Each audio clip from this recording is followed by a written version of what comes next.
Hi, my name's Megan. In today's video, I'm going to be sewing the Jenny overalls. And in many projects like this, I might have gotten a little carried away. My initial plan that I spoke about in my spring sewing plans was to make 2 pairs. The first pair in this stretch polyester twill. I wasn't going to make any amendments to this pant other than adjusting for height. The second pair I was going to make out of this thrifted curtain, and I wanted to make the legs a balloon legs, so I ended up doing a bit of a pattern mashup. But of course, once I had those 2 finished, I decided I needed to make more, of course, because I have so much time.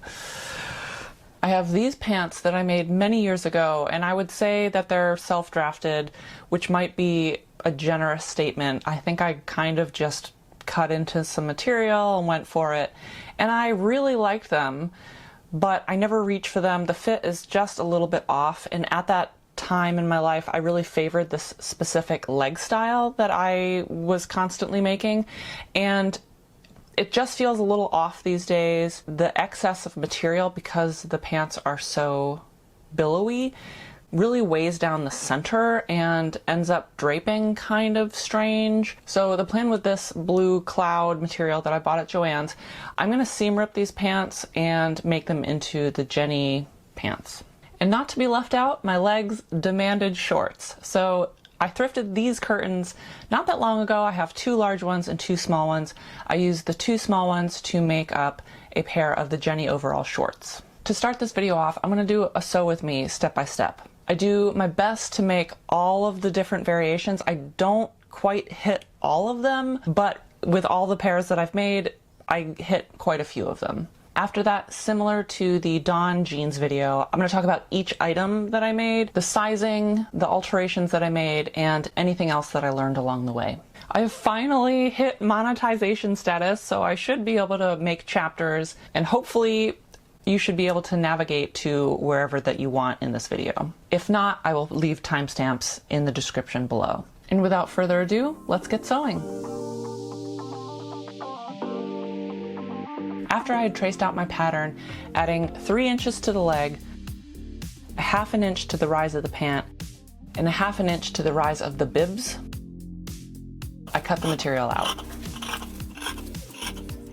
I transferred over all of the markings using either chalk or water-soluble marker. Next, I cut out my interfacing, then ironed that on.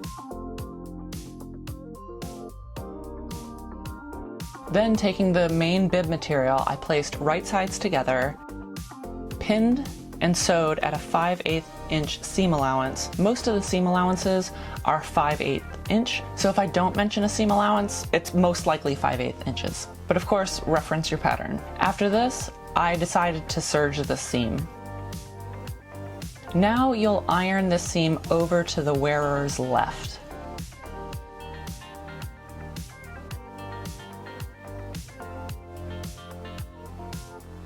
After ironing, top stitch this seam at 1/8 inch. Mine is probably closer to 1/16 inch. Now take the overall bib facing and place right sides together, but not before ironing the lower raw hem up 5/8 inches. Once it's pinned together, sew the perimeter. Trim the corners off for less bulk and flip right sides out. While not in the instructions, I chose to serge the overall bib pattern pieces. This will be folded under, so it's not a necessary step.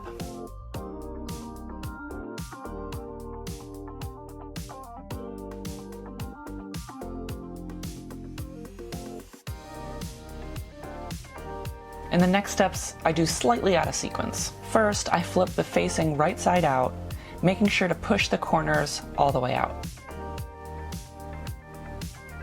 Then I fold the side edge of the bib in by 1/4 inch, then again by 3/8 inches, for a total of 5/8 inches. If you have material that irons well, you can measure and iron the 5/8 inches first, then fold the raw edge in and press again. My fabric did not hold an edge very well after ironing, and I had to pin often and manipulate it while I was sewing. This way worked better for me for this specific material. Once that was all pinned in place, I stitched the sides at 1/4 inch and top stitched at 1 inch. stitching each line all the way around to the end.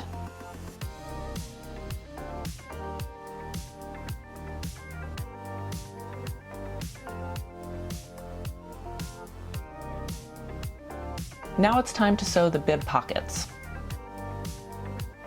By again placing right sides together, pinning and sewing at 5/8 inches. Serging, then pressing and top stitching, just like the main bib pieces.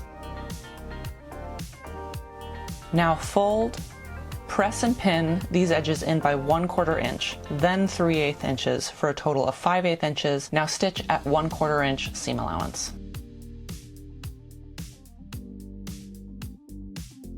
Once that's done, fold and iron the top and both sides in by 1/2 inch. I chose to serge these edges, which will be left raw, so consider finishing them by serging, by binding, by pinking shears, zigzag stitch, or whatever else you choose. Whatever your choice may be, place the pocket pieces on top of your bibs, matching up your markings as well as the center seams, and the top stitching of both pieces should be laid on top of one another. When everything is pinned in place,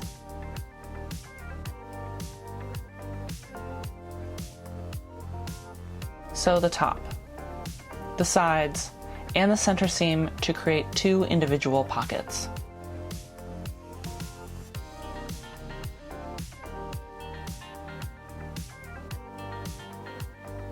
Setting that piece aside, we move on to the pocket facing. They've already been interfaced. On this pair, I chose to go for the interfacing on the bottom pocket facing. My fabric was on the thicker side, and I chose to use this fabric itself for the pocket, so the interfacing felt a little bit too bulky to have on both pieces. In subsequent future pairs, I interfaced both pieces, which adds a nice structural integrity and shaping to the pants themselves. Finish the long curved edges of all 4 pieces in some way. I serged mine. Place both bottom pocket pieces wrong sides facing up. Now place the corresponding facing pieces wrong sides together and notches matching. Pin in place and sew around the whole piece to secure it at 1/4 inch. You can lengthen your stitches to a basting stitch on the edge where the pocket will meet the pants. Repeat these steps for the front pocket.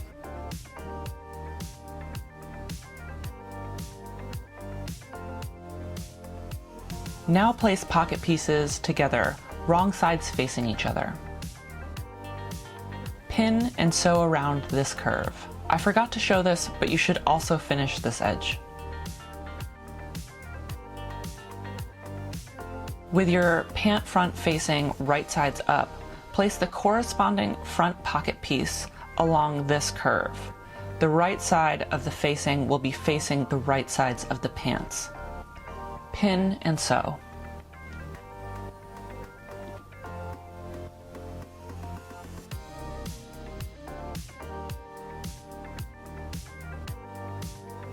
Flip your pocket piece over and either top stitch or edge stitch the seam that you just sewed. I chose to edge stitch mine, so I flipped the seam allowance back towards the pocket piece, ironed it so that it was nice and crisp, then edge stitched it.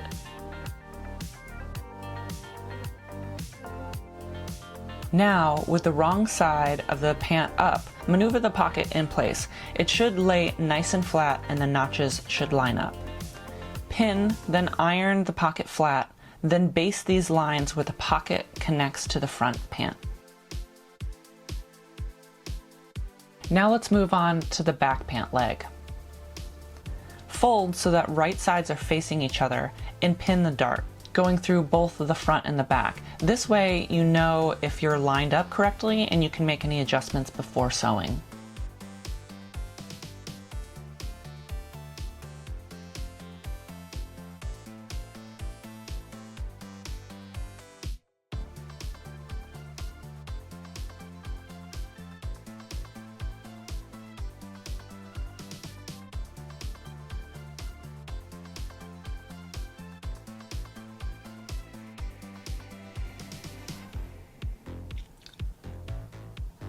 Now press the darts towards the back center.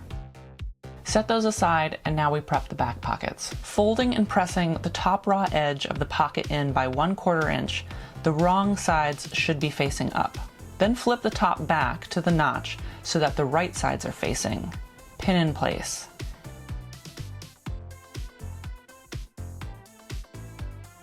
It'll look something like this. Now sew this fold on both sides of the pocket at 1/2 inch seam allowance.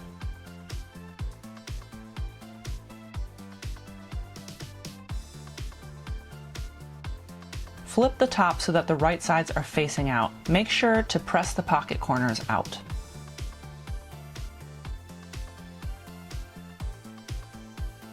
Pin and iron the top fold. Stitch at 1 inch seam allowance. Next, you'll want to baste the curved bottom of the pocket, like this. Now pull on either side of the upper or lower side of the thread to scrunch up the fabric. This will aid in manipulation of the curve and help fold the raw side in a nice clean way. In just a moment, I'm going to show a different way to do these pockets, one that I prefer, but let's finish with these first. The pattern has you baste top stitch this new curve. I did not do that. I accidentally skipped right over this step. Instead, I used some pins and adjusted the curve by pinning and pulling on the material until I had the shape I wanted. Next, you should press and iron as well as clip the curve as the pattern shows you. My material unraveled and frayed a bit, as well as didn't hold an edge very well after ironing, so I was hesitant to clip mine.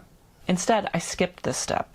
Matching the top corners of the pockets to the 2 pocket marks, I pinned the pocket to the back leg pattern piece. Because I have such a busy fabric, I stick pins into the markings from the wrong side of the fabric. This way I can better see where I need to align the pocket pieces.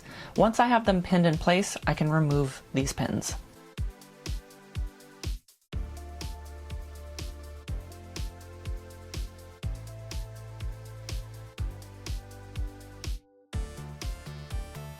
After pinning around the entire pocket, it's time to sew. Top stitch this at 1/8 inch seam allowance. From the wrong side of the material, you can see that I curved the top line and connected it diagonally back to the horizontal pocket top stitching. Before moving on to the zipper, let me show you a different way to construct this pocket. I did this with my second pair and much preferred this. Rather than just basting 1 stitch around the pocket, I basted 2. The first at 1/2 inch, as the pattern indicates, and the second at closer to 1/4 inch. It doesn't really matter exactly what it is, but you want this second stitch to be closer to the raw edge of the material. Now it's time to pull on these threads. The 1/2 inch thread will provide kind of more of a guideline. You'll do less scrunching on this one.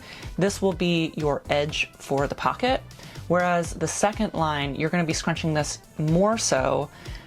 And this really helps cinch in that raw edge and pull everything nice and tight and gave me a little bit crisper of a shape. It also just came together much quicker. Once you have the shape you like, pin and iron. Then pin it to the pants just as normal and sew into place. One other amendment that I made after having made my first pair, I didn't really love the size of the pockets. So on my second pair, I stitched a second line about 3/8 inch away from the first line. Not only did this provide some nice detailing, I think it had the pocket sitting a little bit nicer, and I just generally liked the shape of the pocket better, but to each their own. Now it's time for the zipper. You'll want to measure and mark out the top and the bottom of the zipper on both your front and your back leg panels for your right leg. Measure 5/8 inches from the top. Then place the top of the zipper teeth just under this marking.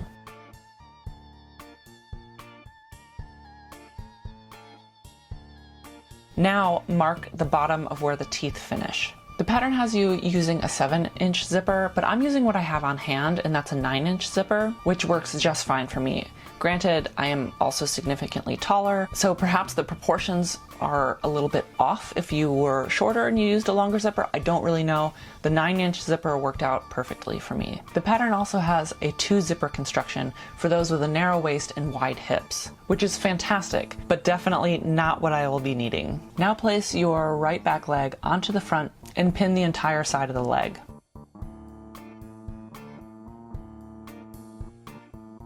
You'll sew this seam at 1 inch seam allowance, but you'll baste from the top of the waist to the bottom of your zipper, so make sure you can see this marking. At the end of the zipper, I switch my stitch length back from 5 to 2.5, backstitch twice, then continue stitching the side seam at 1 inch seam allowance, all the way to the bottom of the leg. Next, I serge my leg panels individually. I could have done this step before sewing the side panels, but I wasn't exactly sure what I wanted to do just yet. The pattern has you finish this seam off later down the line, but I have seam ripped too much serging in the past to make amendments, especially to my first make of something. So these days I prefer to finish off each pattern piece individually and then sew a straight stitch. That way I can go in and make any adjustments significantly easier in the future. So you do have that option. You can finish this seam and some of the other seams later, but you can also finish them off now. Now open the side seam and press. Make sure you transfer your markings to the back leg for a more precise zipper installation. Once your seam is pressed open, place the zipper right side down, teeth to the right of the seam, meaning they'll lay upon the back leg. Line the edge of the teeth with the seam, then pin in place. Make sure you only pin to the seam allowance and not to the leg itself. As I said, my fabric isn't pressing very well, so I have my pants completely open here. The image on the pattern better shows this step if there's any confusion. Now, using a zipper foot, sew on the zipper, sewing as close to the teeth as possible, while not catching the back leg in the stitches.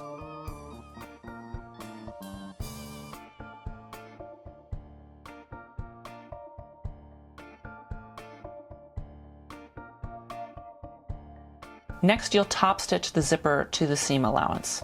I change out my zipper feet, then stitch about 1/8 inch, making sure to only catch the zipper and the folded over seam allowance.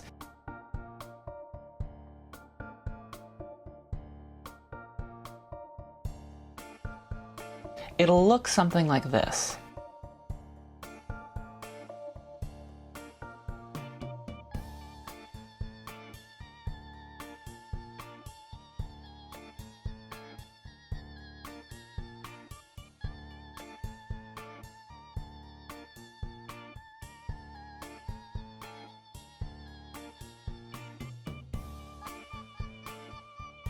Now, to catch the other side of the zipper, lay the pants open and flat. Pin the left side of the zipper to the front leg panel seam allowance.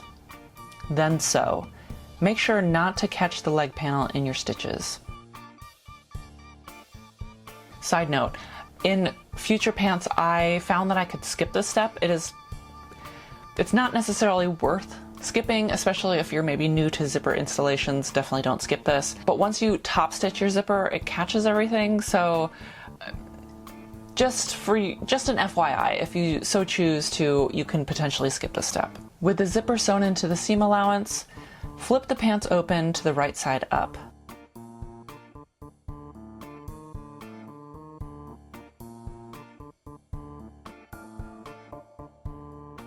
Draw a stitch line down the length of the zipper. If it's too narrow, you'll hit the teeth. If it's too wide, the flap will kind of stick out of the pants. The pattern states the width from the side seam to the stitches should be about 3/8 inches to 1/2 inch. Now sew down this line, pivoting at the end and stitching to the seam allowance, making sure not to hit the metal zipper stop. The pattern has you finish the length of the zipper once you get to the pocket on the inside of the pocket, but because my zipper was 2 inches longer, I wasn't able to continue down into the pocket and able to really maneuver very well. And it has you top stitching the pocket into place with a bar tack or a zigzag stitch in an upcoming step. So I just continued my top stitch down the entire length over the top of the pocket. Granted, this probably doesn't look quite as nice, but I don't think it looks that bad, and it was significantly easier for me to do. Now along this line where the zipper meets the pocket, you're gonna bar tack this line with a zigzag stitch. I should have marked mine out. I just stuck it under my machine and went for it.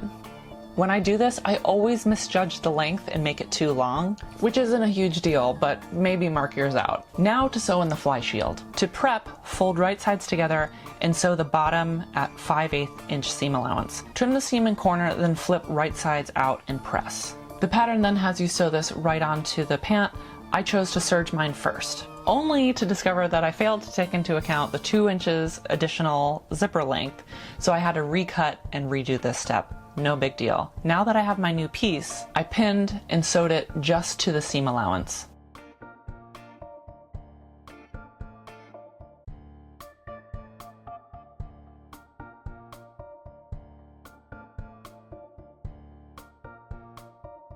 The pattern doesn't have you do this step, but I chose to tack the end of my zipper flap to the other side of the zipper so that it wouldn't flap about in the pants. That would have really driven me crazy. Now for the other side of the pants. If you're installing 2 zippers, you'll repeat all the same steps just as a mirror image. Or if you're only installing the one, you'll pin up this side and sew the pants at 1 inch seam allowance at a normal stitch length. Whichever way, make sure to finish your raw edges and then press the seam open. With each side seam sewn, place the right sides of the pant leg and individually pin and sew the inseams for both the right and the left leg. If they aren't already, finish the raw edges. If serged individually, press the seam open. If serged together, press this seam towards the back. Now to sew the crotch seam. With one pant leg right side facing up and one inside out, slip the right side up leg into the inside out leg. Right sides are facing. Match up the inseam and the notches on the front and rear, pin everything together, and sew at the normal seam allowance. There is a faux fly option, but this is one of the options I didn't choose for any of my pants. But the pattern shows and describes what to do very well. Once it's sewn, serge both pant legs together at 3/8 inch seam allowance. I had previously serged the raw edge just to be able to work with the material and not worry about it, but I definitely serged it down to a smaller seam allowance because it's gonna sit really funky if you don't. You want that seam allowance on your crotch seam to be as kind of short as possible. For the rest of the pants, I'm going to switch to a different pant because my SD card seems to have sprouted legs and walked away. Luckily, I made multiple pairs, so I'm going to switch to the striped floral pair for now. We'll come back to this pant for some of the finishing details. Once that's done, you'll press the seam to the wearer's left and top stitch it. I was simply able to fold the seam over and top stitch it, but if you have a faux fly, you'll use the faux fly top stitching guide. Still pressing to the left, but top stitching around this guide and then continuing down as normal for the rest of the seam. So if you're making just the pants, you'll take both waistband pieces, interfacing one. On the other side, you'll fold the raw edge up 5/8 inches and press. Make sure you fold up the correct raw edge, or you can sew together both pieces first and then iron this up as the pattern has you do. With one side iron and the other side interfaced, sew them together along the top raw edge at 5/8 inch seam allowance. Then pin the interfaced side, right sides together, to the top of the legs, making sure to line up the notches with the side seam and the center seams. Sew this at the normal seam allowance. Open up your waistband and press with your iron. It'll be easier to do at this stage. Before anything else, zip up your zipper to make sure that the waistband is even where it lines up with the pants. When it comes to attaching and top stitching the lining, I will address that, but first let's jump back to if you're making the bibs version. We'll do that attachment and the strap construction. For the bibs, just like the pants, sew the interface waistband piece to the top of the legs at the normal seam allowance, with the notches lined up and the pointed side of the waistband on the right leg. But unlike the pants version, the lining piece does not get attached yet. And again, before anything else, zip up the zipper to make sure that the waistband is even. Taking the bib piece, place right sides together, matching up the center seam with the notch on the waistband.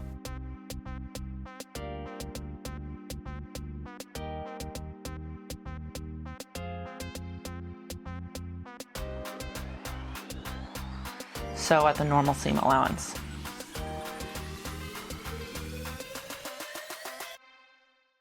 And now it's time for the straps. To make the straps, iron the long edges in by 1/4 inch and then again by another 1/4 inch for each long side of each strap. Then top stitch each of these 4 sides at 1/4 inch. or maybe just a hair under.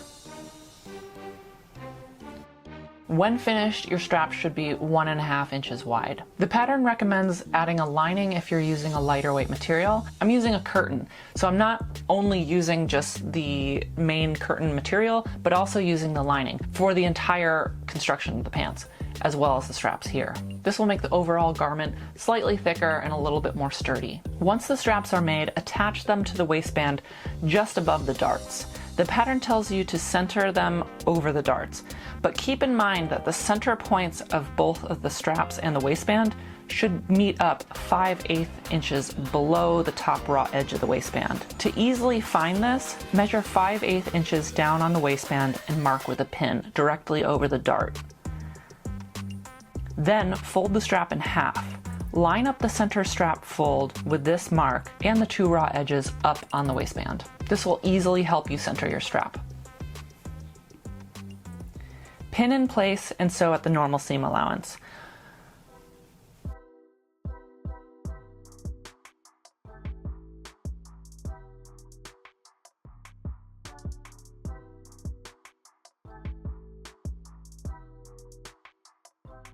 Once you're done, the pattern recommends trying them on to make sure that the angling is correct. If you want to change it, this is the time to do it.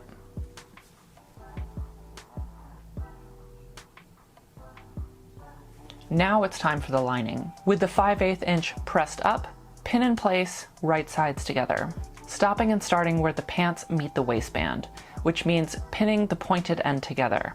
I did this in 2 steps to see better. Unfolding the 5/8 inch at the bottom of the waistband for both the main fabric and the lining. Then sew directly in this crease. It'll look something like this. Then sew around the rest of the pant waistband, starting and stopping where the waistband meets the pants. You can also do this in 1 step, just as the pattern has you do. Keep a 5/8 inch seam allowance around the entire waistband. When you're done, trim off the excess at both ends, then flip right sides out, working all your points out cleanly. I use some kind of pointed implement to accomplish this. In this case, it was tweezers.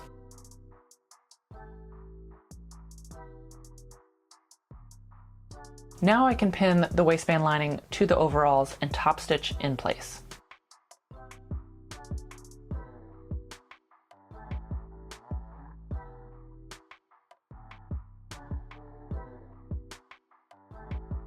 We are in the final stretch. The only thing left to do is to finish off the straps and hem the pants. The straps can be finished in a variety of different ways. For this pair, I opted for buttons. I have these, which I think will be perfect for these pants. Now that I have the buttons picked out, I can sew the buttonhole into the top of the bibs. Then I try them on and determine where I want the straps to attach to the bib. But first, I need to finish the raw edges of my straps. And because I'm so tall, I have this habit of just making everything super duper long, just in case. I can always trim it down. And these straps are no exception. They are excessively long, but I can't trim them. I want options. So instead, I'm gonna fold them up twice, encasing the raw end. And this way I can always unpick them if I want to adjust the strap length. After they're sewn up, I align each corresponding strap with its corresponding side. Then I poke a needle through the center of my buttonhole. This is where I'll sew on my button.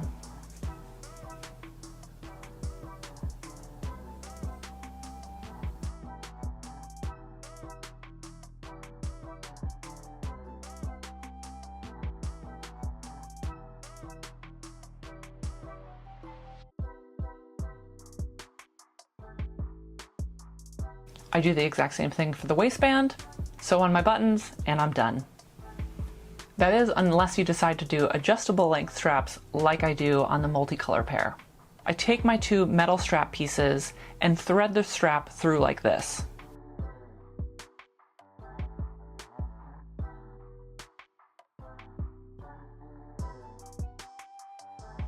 Then I place it through the second metal piece.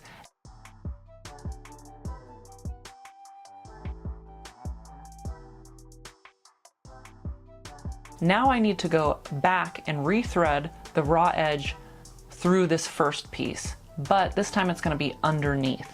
To accomplish that, I pull out a lot of slack. Then thread the end through like this. Now I simply need to fold the raw edge in twice and sew in place.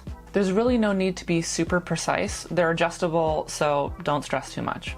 I've linked below the metal pieces for the adjustable straps as well as the button if you are so curious. Now to add the button. First, I gather my supplies, which are a hole punch. You can also use an awl, but I prefer a hole punch. You'll need 2 metal pieces that match up with the corresponding size and shape of the button you'll be using, and a hammer. You'll also, of course, need the actual button and backing itself. Lay the head of the button where you would like it to be. Then mark the center. As the bib facing is sewn on and interfaced, this will provide the needed strength for the stress this area will receive. Now punch your hole. I use the smallest setting. Then push the backing through. Place your topper on the concave side of your metal disc, facing down. Then place the center of your backing point into the hole of the front piece. Place your hammer cylinder on top of the backing, being careful to stack everything evenly on top of one another before you hammer. Then hammer.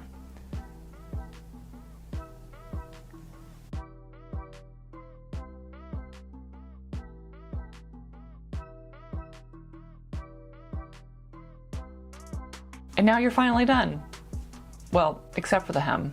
Because the striped floral pair was made with a curtain and I amended the leg shaping, so let's do the hem and the multicolor pair. Folding and ironing the raw edge up by 1/2 inch and then again by 2 inches, pin, iron, and sew. And now you're done, except if you've made the shorts, which is the exact same thing. But I wanted to show you this. I find it very helpful for sewing in and completing hems. Mark out your fold lines and pre-iron them. You'll have to blend the seams and make small adjustments, but having most of the work done while it's flat is really nice. Okay, this video is so long and it's so much work, but I thought people might be interested to see how I achieved the leg shaping on the striped floral pair. So here's the rundown of what I did. But before I continue, if you happen to see this part of the video, I would really appreciate it if you could subscribe and like, as these videos are an insane amount of work and require a lot of time. To help make them worth my while, I would love it if you could subscribe and like, so that this video will reach more viewers. Okay, and now for the pants. For both the front and the back of the pants, I decided to use my Daughter Judy co-trouser. But the co-trouser is a front zip pant and the side seams are actually in the front of the pants, so it wouldn't be compatible with a side zip or a bib. So I decided to blend the two patterns. First, I shortened the co-trouser pattern to a different length based on the fit that I wanted, as well as, and more importantly, to accommodate the limited fabric I had to work with. Ultimately, it would have been nice if they were a little bit longer, but I only had the one curtain to work with. Then I fussed with the placement for quite a time, making sure to get both the pattern pieces on and use my material to the maximum capacity. Rather than making a new pattern piece, what I did was I pinned the co-trouser pattern down first. Then I laid the Jenny overall pattern on top. The two things that I align are the points of the crotch so that they are perfectly overlapping. Then, using this point as a pivot point, I make sure that the grain lines on the pattern are exactly parallel to one another. They will not lay flatly on top of one another, but they need to be parallel. Then I use the Jenny pattern to mark out the top quarter of each pant leg. Then I flip the Jenny pant up and I mark out about 2/3 of the bottom of the co-trouser. And then whatever is left, I just blend together and draw directly onto the fabric. And to be less precise about it, you could probably just kind of freestyle it. I feel like this gave the pant a lot of a balloon up towards the hip, but you could use just the normal Jenny leg and add in a dart or just slightly taper the side seams, which plenty of people have done. Either way, this will give you the waist measurement, which will accommodate for that side zipper and the bib, but give you that balloon leg shape that you want. I really like that the side seams curve around to the front of the co-trouser, and so they do that at the bottom of these overalls. It's a lovely detail. I'm very happy about it. Okay, this has been a marathon. Now that I've finally crossed the finish line, let's see how they look. I am super delighted with all of my hard work. I'm really happy to have finally altered these pants into something more wearable. The shape and the construction of the pockets give a really nice polished look, but secretly they are wildly comfortable. And I'm no longer stepping on the hem that was far too long.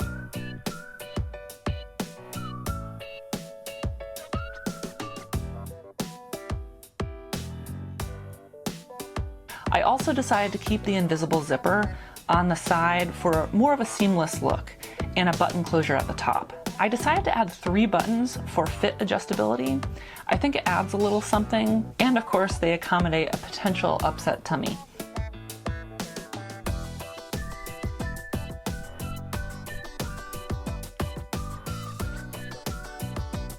The first pair are everything I thought they would be.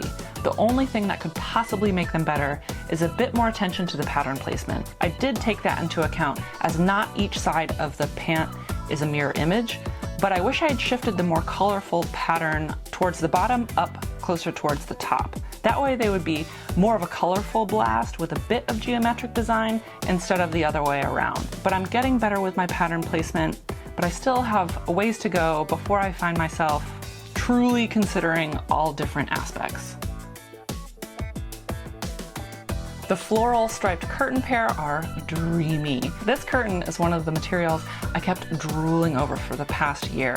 To finally have them done to my specific mental imagery, I am delighted. I am really looking forward to wearing these. As for the red polka dotted curtains, when I thrifted these, I had so many different things in mind, and overall shorts were certainly not one of them. And making these helped me alter the fit a little bit more. In the last little bit, I found that I rarely add to the rise of pants. Sometimes I do, but often not. They always end up just a little bit funky. So I added 3 inches to the leg length, but I only added ½ inch to the rise of the pants and then ½ inch to the bibs. And then in the second pair, I added a little bit more, but it still wasn't quite enough. So this red polka dotted pair helped me further fine tune that. Because when taking this pattern into account, this is drafted up for someone who is 5'6". I'm nearly 6'3", and so that's 9 inches to make up for. While I added to the leg length and a touch everywhere else, it wasn't enough. I could certainly fit into these overalls, but I wasn't getting the fit that I wanted. When I moved on to the striped floral pair, I added a bit more in the rise, but still not enough. I could wear the overalls, but I realized I wasn't getting the fit I desired. The waist was sitting too low, and you can see here on both pairs how short they are in the rise, and they're pulling a bit. Thankfully, each pair had the width in the leg to get away with a low seat, low crotch adjustment. Here you can see that I retroactively amended the crotch seam to be lower, which adds much more room and ease. This pattern is certainly not new, but if it's been sitting unsewn in your stash, like mine had been, and you're deciding to make it, keep this in mind. I've had my eyes on a lot of different overall patterns, and the Jenny pattern was at the top of my list. It's been at the top of my list for ages. But in my mind, it always seemed like a formal overall, if you will. It has a fitted and defined waist, and it's just not that big baggy, saggy kind of overalls. So I kept thinking, oh, well, they have to be super fitted. I might not be that comfortable in them. Like, I'll get around to it at some point, but they might not be an everyday wearable item. But now that I've finally made these, I realized, yes, the waist is fitted. The pockets are interfaced and add this really nice shaping and feminine silhouette. But if you were to make, say, a pair of pants a little bit too loose, they'll just slide down your waist, right? Look maybe a little frumpy. But because these are overalls, it holds everything in place. So even if the waist is a little bit big and roomy so that it's comfortable, it's not going to slide down and look frumpy. It's going to still provide the same shape and silhouette. Again, because of the structure of the waistband and the interfacing and the shape of the pockets, you get this really lovely feminine silhouette. And with the straps holding everything up, you kind of have this like comfy little barrel to slosh around in. So don't worry about that. You can of course make them snug and tight if you want, but you can also make them comfy and cozy and really flattering. Lastly, my issues with the pattern, which are not many. It's really just mainly the back pocket size and construction. I felt that it was like a little bit big, and I didn't love the method of construction. But I think with that extra basting line and that extra top stitching, it totally took care of any of those issues for me. The last thing is that if you didn't watch the step-by-step instruction, I also tacked down the fly guard to the other side of my zipper so it wasn't flopping about in the pants. Really, really teeny tiny minor issues that I was able to amend very easily. We all know Closet Core Patterns makes fantastic patterns, and the Jenny overall is no exception. So I'll conclude with a couple of things that I think would be really cool with these overalls. First would be to add a really cool, fun, contrasting lining if you're going to be lining the pants. To go along with that, having some fun bias tape would also be very cool.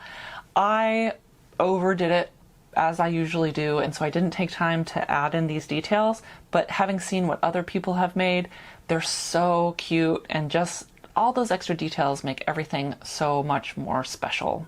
And lastly, I'm definitely going to be returning to the Jenny overalls, if only to finally amend those black linen overalls.